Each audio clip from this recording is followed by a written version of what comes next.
CNBC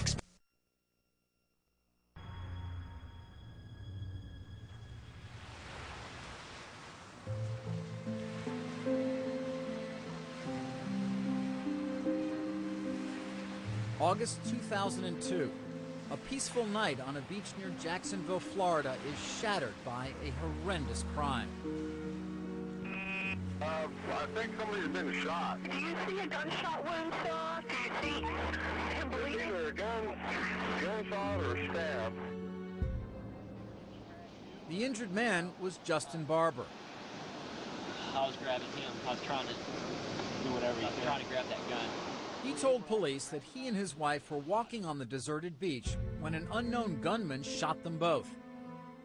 Justin Barber was wounded. April Barber was dead. Police suspected Barber may have had a role in the death of his wife.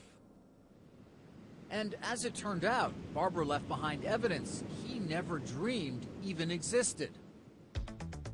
Like millions of Americans, Barber searched the internet for information.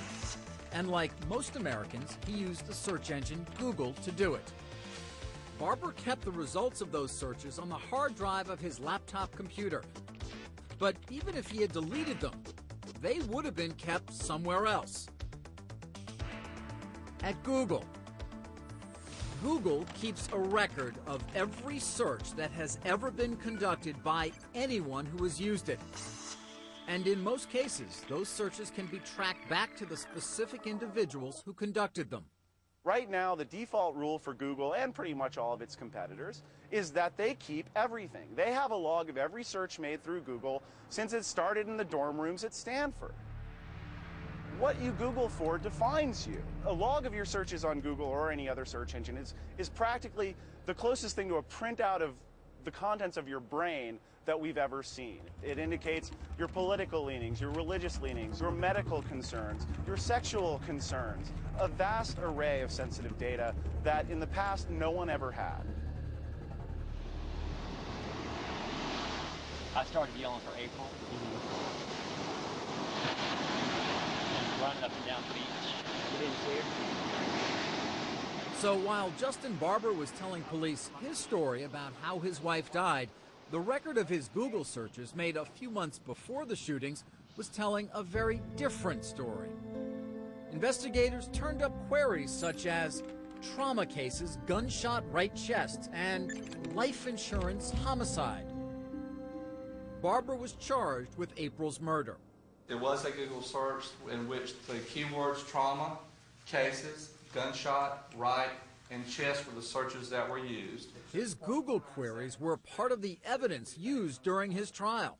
We, the jury, find the defendant, Justice Murders Barber, guilty of first-degree premeditated murder as charged in the indictment. In July of 2006, Justin Barber was convicted of murder and sentenced to life without parole. The case of Justin Barber is just one example of the ways Americans are being watched more closely than ever before. It is big business that collects most of the data about us, but increasingly it's the government that's using it.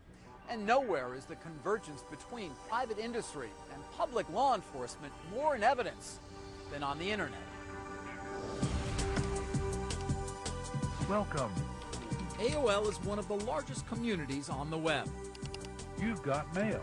As in every community, AOL has its share of bad apples.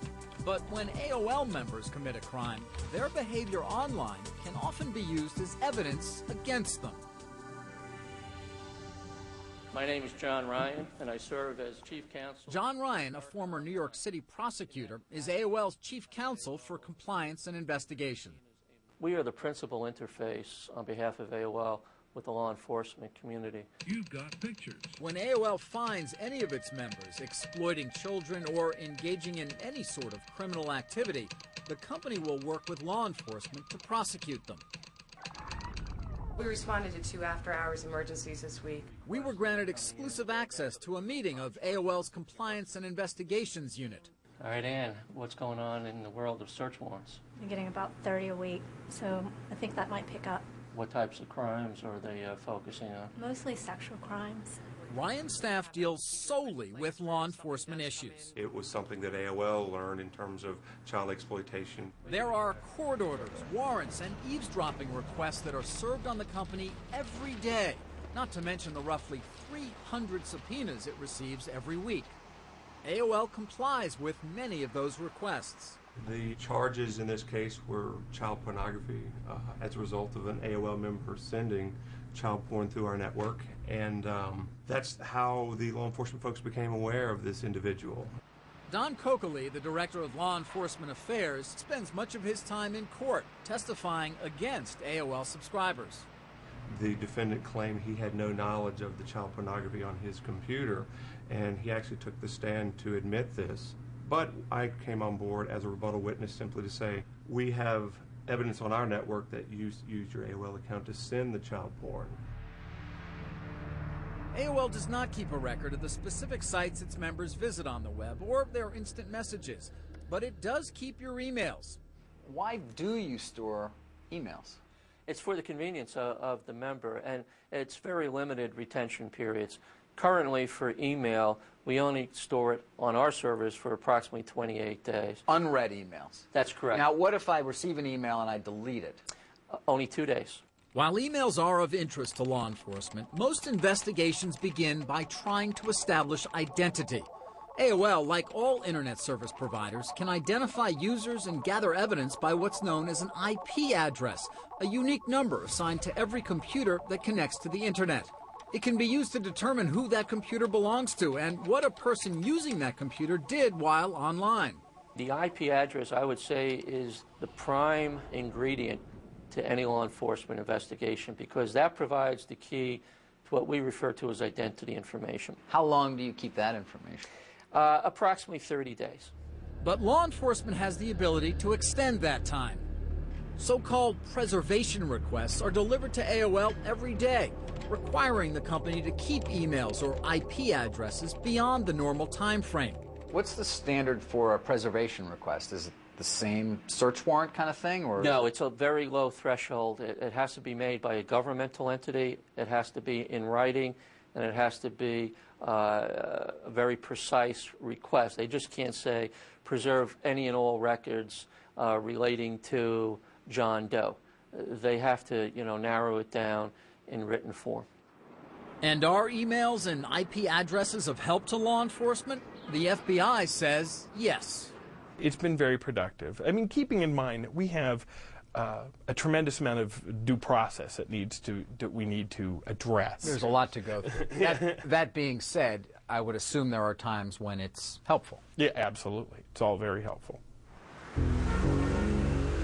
In August of 2005, the Department of Justice subpoenaed AOL, Yahoo, MSN, and Google, seeking records of what people search for on the internet.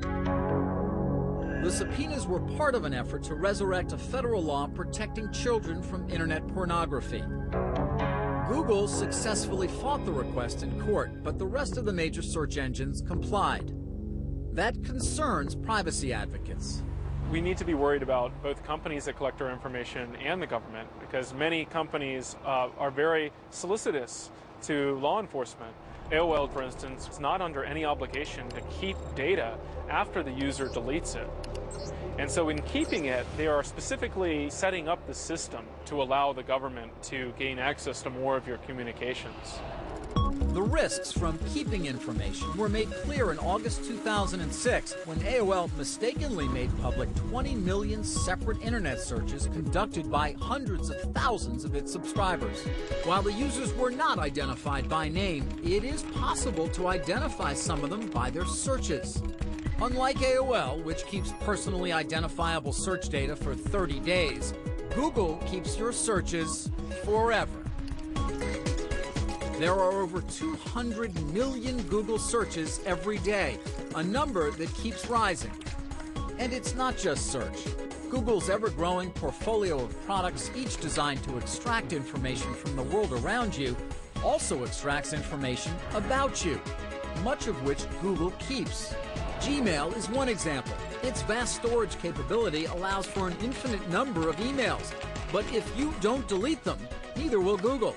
And even when you do delete emails, Google keeps them for 2 months or longer. Just why is it keeping these records? Google declined our request for an interview. What they're talking about is data mining. Privacy advocates worry that the company may someday want to sell personal profiles of its users. Fueling those fears, Google worked from a privacy bill in California designed to better regulate commercial data brokers, companies that are in the business of personal information. One of the strongest opponents to this law is actually Google. Google wanted an internet service provider exemption, perhaps because someday down the road, Google would be a company that sold personal information for a fee. The law, which has yet to be passed, no longer applies to Google.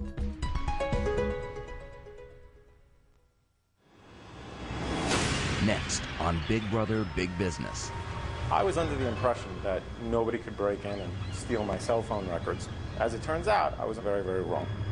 So now I'm put in a position, which is a very strange position, of fearing my own cell phone. Did you know